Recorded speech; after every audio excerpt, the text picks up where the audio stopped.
আহারে বাবারে গেছি আমার মাথা হাড়া হালাইছে আমার এতিয়েন কিটা কইল রে আর একটা নাফাকে না বানাই দিল। ওনার প্রতিবেশী এবং গ্রামবাসী আছে, আমি তাদের সাথে কথা বলবো, আনিস সাহেব সম্বন্ধে জিজ্ঞেস করবো। ঢাকা পিজিতে নিয়ে যান। তো ওনাকে পিজিতে নিয়ে যাওয়ার পর আপনার আনিস সাহেবের স্বর্ণপূর্ণ হয়েছে। আনিস সাহেবের সঙ্গে করেন যাওয়ার হাসপাতালে যাওয়ার পরেই ডাক্তাররা কেউ আনিস সাহেব, কেউ আনিস ভাই, কেউ আনিস দাদা, কেউ বুড়া মিয়া এরকম করে একজন সৎ লোক ছিলেন, মানুষের যে কোনো উপকারে পরোপকারী লোক ছিলেন।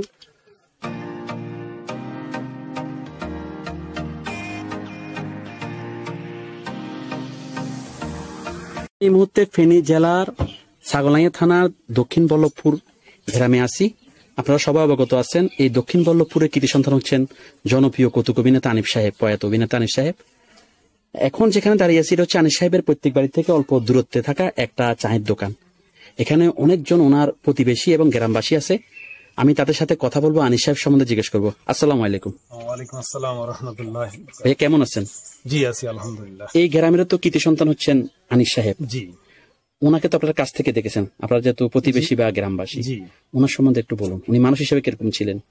ইনশাল্লাহ মানুষ হিসাবে তো উনি ব্যক্তি হিসাবে আমাদের জীবনে আমরা যেটুকু দেখে এসেছি, এমনকি আমাদের মুরব্বীদের কাছ থেকেও উনার সম্বন্ধে দেখে এসেছি।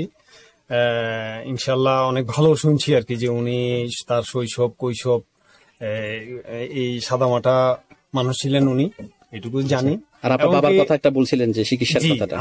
আমি ওইটুকু আমার ব্যক্তিগত জীবনে যেটা চাক্ষুষ যেটা দেখলাম আর কি, যে আমার বাবা যত মানে আপনার সাউনাইয়া হাসপাতালের যে ইনচার্জ যিনি ছিলেন ডাক্তার, উনি বলছেন যে আমার এই বর্তমানে এখানে আমার আর উনার কোনো চিকিৎসার মতো কোনো ব্যবস্থা আমার নাই, ঢাকা পিজিতে নিয়ে যান। তো ওনাকে পিজিতে নিয়ে যাওয়ার পর আপনার আনিস সাহেবের স্বর্ণপূর্ণ হয়েছে। আনিস সাহেবের স্বর্ণপূর্ণ হওয়াতে আমার এক ভগ্নিপতি, তো উনি বলছে যে হ্যাঁ ঠিক আছে, চাচার এই অবস্থা আমাকে আগে জানান নেই কেন? দেখেন আমরা আজকে আনছি যে প্রায় 3-4 দিন হয়ে গেছে, কিন্তু এখানে আপনার কি কয় নাম্বার ছিল না। তখন নাম্বার সংগ্রহ করে আনিস সাহেবের যখন ফোন করে বলার পরে, তখন উনি বলতেছে কথা আমি শুটিং এ আছি, আমি আসরের পরে আমার শুটিং শেষ হবে ইনশাল্লাহ, তখন আসবো।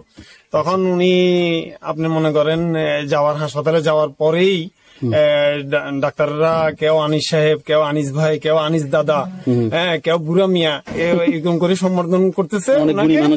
হ্যাঁ, অনেকে সম্বোধন করতেছে। তো খুব একটা দেখালো যে এত ভালো দেখালো যে উনি শুধু বললো যে উনি আমার চাচা। এই কথাটা বলার পর সাথে সাথেই পিজি হাসপাতালের একটা সিট কেটে দিয়ে উনাকে করে সিটে উঠাইলো, এবং কি আপনার মনে করেন যে কি ওই আমলে, সংক্ষেপে বলতেছে কি ওই আমলে আপনার 3 লক্ষ টাকার অপারেশনটা আনিস সাহেবের কারণে মাত্র 2 লক্ষ টাকায় হয়েছে। মানে আনিস সাহেব বলতে আনিস সাহেব, শুধু আমার বাবা বলি কোনো কথা না, এরকম অনেক মানুষের কাছেই শুনছি যে ঢাকা যারা গেছেন আনিস সাহেবের স্বর্ণপূর্ণ হয়েছেন, কেউ খালি হাতে ফিরেন না। ইনশাল্লাহ যে সমস্যার জন্য গেছেন সবসময় মানুষের পাশে থাকার চেষ্টা করছেন। মানে গ্রামের মানুষের প্রতি টান ছিল, শিকড়ের প্রতি অনেক টান ছিল। অনেক মানুষ আছে তো বড় হইলে নিজের এলাকা ভুলে যায়, শিকড় ভুলে যায়। আনিস সাহেব গ্রাম বাংলার নিয়েই, এবং কি উনি শেষ জীবন পর্যন্ত যে অভিনয়, যতটুকু জীবনে অভিনয় করছেন উনি উনার নোয়াখালীর আঞ্চলিক ভাষাটা ধরে রাখছেন। আঞ্চলিক ভাষা অভিনয় করতেন, খুব সুন্দর অভিনয় করতেন, সেটা বলার অপেক্ষা রাখে না। আর সবচেয়ে বড় কথা হচ্ছে ভিউয়ার্স, যে উনি যেটা বলছিল তখনকার সময় 3 লক্ষ টাকা অনেক টাকা, কিন্তু তো সেখান থেকে অনেক ডিসকাউন্ট পেয়েছেন শুধুমাত্র আনিস সাহেবের কারণে। আনিস সাহেব এখন অনেকে আছে বড় হলে নিজের এলাকার মানুষকে একটু পরিচয় দিতে চায় না, সে জায়গায় উনি নিজ থেকে পরিচয় দিয়ে আপনাদেরকে ছিল বা ডিসকাউন্ট করে দিল, সেটা বিশাল ব্যাপার। তো আপনি এই যে সমাধিটাও এখানেই হয়েছে, জানি বাড়ির পাশে, আমি দেখছি পুকুর পাড়ে ওনার সমাধি। আপনি এই যে গুরুত্বপূর্ণ একটা তথ্য শেয়ার করলেন, এটা আমার মারফত দর্শকরা জানলো, ওনার সম্বন্ধে মানুষের ভালোবাসা আরো বেড়ে যাবে। আপনাকে অনেক ধন্যবাদ এই তথ্যটি শেয়ার করার জন্য। আপনি ভালো থাকবেন। এরপর যে আমি আরেকজন ভাইয়ের সাথে কথা বলবো। আসসালামু আলাইকুম। আসসালামু আলাইকুম। আমার নাম আবুল কালাম, আমি ওনার প্রতিবেশী।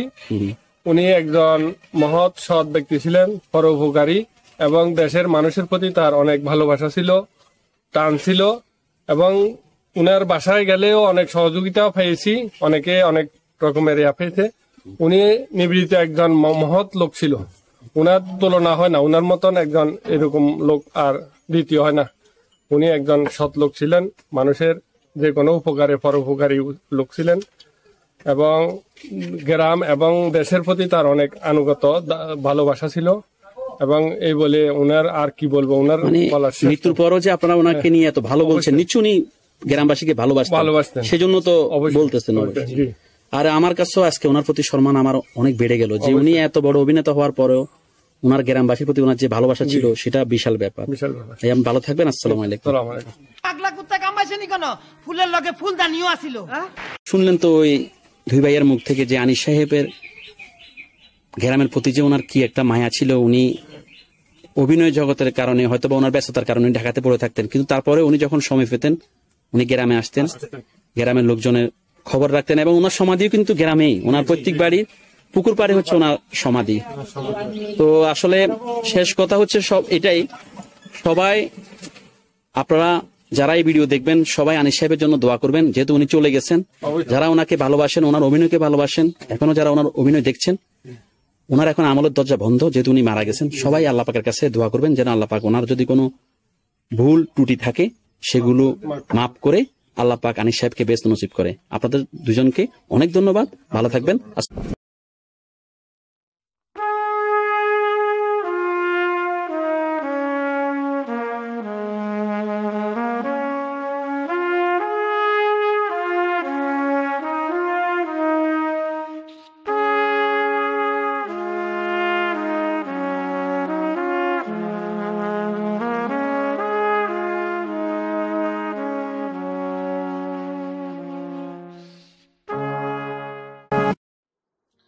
এখন বলবো আনিসুর রহমান আনিস সাহেবের সংক্ষিপ্ত জীবনী।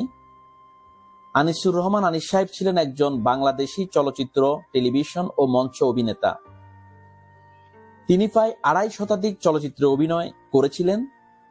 তিনি মূলত কৌতুক চরিত্রে অভিনয় করে ব্যাপক পরিচিতি পেয়েছিলেন। আনিসুর রহমান আনিস সাহেব ১৯৪০ সালে জলপাইগুড়ি জেলায় জন্মগ্রহণ করেন। তার গ্রামের বাড়ি হচ্ছে ফেনী জেলার ছাগলাইয়া উপজেলার দক্ষিণ বল্লভপুর গ্রামে। এখন বলবো আনিসুর রহমান আনিস সাহেবের চলচ্চিত্র জগতে আসার গল্প।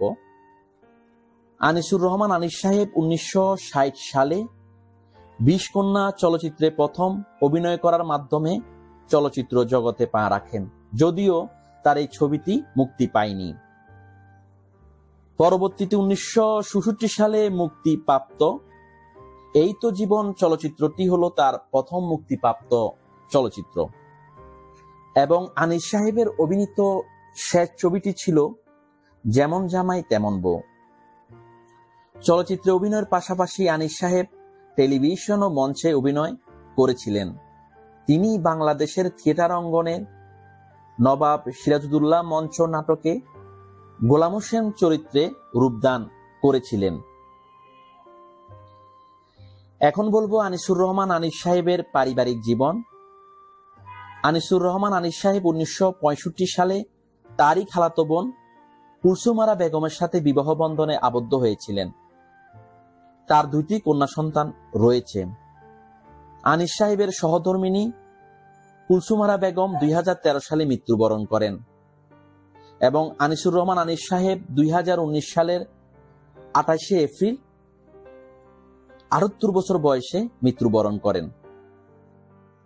আনিসুর রহমান আনিস সাহেবের পিতা মরহুম আমিনুর রহমান চা বাগানে চাকরি করতেন। আনিস সাহেবের বড় মেয়ে, তার নাম হচ্ছে পারহা দিবা, তিনি থাকেন আমেরিকাতে, সেখানে তার হাজবেন্ড ব্যবসা করেন এবং তার ছোট মেয়ে, তার নাম হচ্ছে ফাতেমা রহমান রিমি, তিনি কুমিল্লাতে আছেন। রিমির স্বামী আলাউদ্দিন সেখানে ডেল্টা ইন্স্যুরেন্স কোম্পানিতে কর্মরত। রহমান আনিস সাহেবের অভিনীত উল্লেখযোগ্য ছবিগুলো হচ্ছে ২০ কন্যা, এই তো জীবন, পয়সে, মালা, জরিনা সুন্দরী, মধুমালা, পদ্মা নদীর মাঝি, অধিকার, উজান ভাটি, তালাক, বারুদ, আঙ্গার, লাল কাজল, জঙ্গলি মেয়ে, পুরস্কার, নির্দোষ, সানাই, বানুমতি, সূর্য ওঠার আগে, ঘর সংসার, এমিলের গোয়েন্দা বাহিনী এবং যেমন জামাই তেমন বউ উল্লেখযোগ্য। এই জনপ্রিয় কৌতুক অভিনেতা আমাদেরকে ছেড়ে চলে গেছেন, রেখে গেছেন তার অসংখ্য কাজ।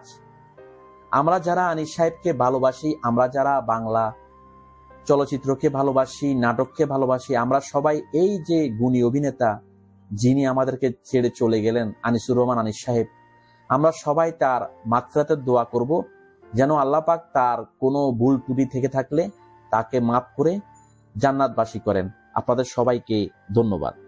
ভালো লাগলে লাইক, কমেন্ট করে আপনার মতামত দিন। সাথে থাকার জন্য সাবস্ক্রাইব করুন এবং বেল বাটনটিতে ক্লিক করুন।